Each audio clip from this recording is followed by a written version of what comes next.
As Sudan grapples with one of the most devastating civil wars in recent history, the United Arab Emirates, UAE, has taken on a complex and troubling role. While publicly promoting humanitarian efforts, investigations and satellite imagery reveal a different reality.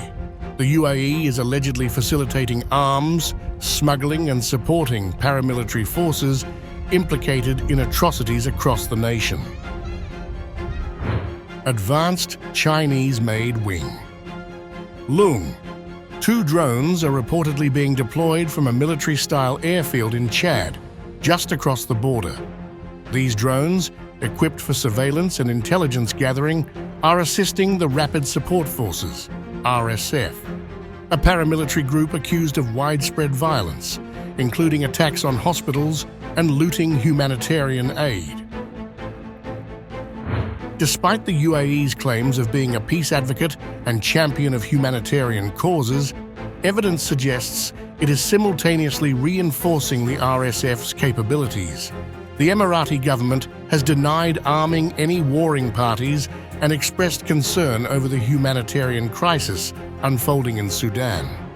Yet, reports indicate that Emirati support for the R.S.F has been ongoing, with credible evidence pointing to violations of a long-standing UN arms embargo. The conflict, which erupted in 2023, stems from a power struggle between Sudan's military and the R.S.F, a group initially fostered by the military itself. This has plunged Sudan into chaos, leading to widespread displacement and famine. The UN has declared a humanitarian disaster with millions in desperate need of aid. Sudan's strategic location along the Red Sea has turned it into a battleground for foreign interests.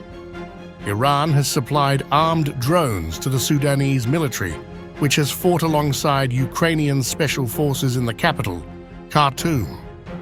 Egypt has also aligned itself with the military, further complicating the dynamics of the conflict.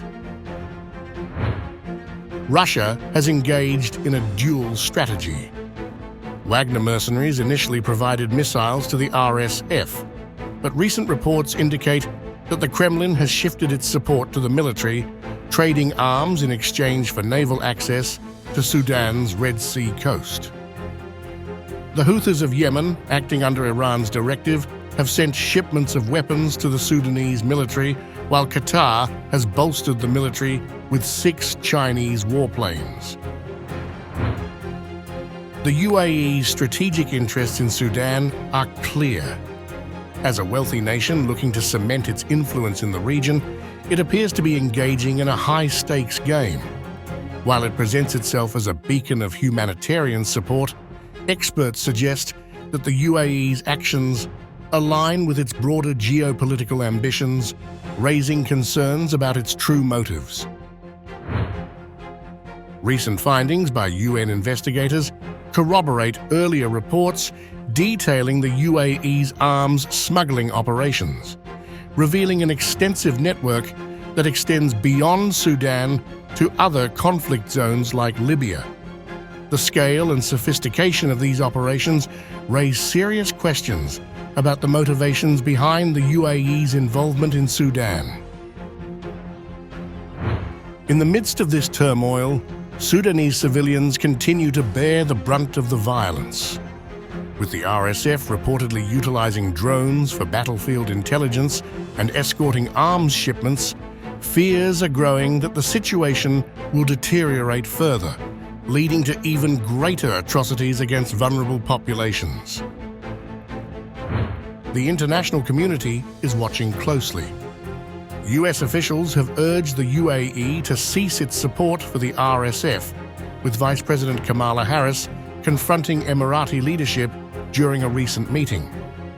Although Sheikh Mohammed did not admit to directly supporting the R.S.F, he acknowledged his indebtedness to the paramilitary group's leader, Lieutenant General Mohammed Hamdan, for sending troops to fight alongside the UAE in the war in Yemen, according to American officials briefed on the exchange.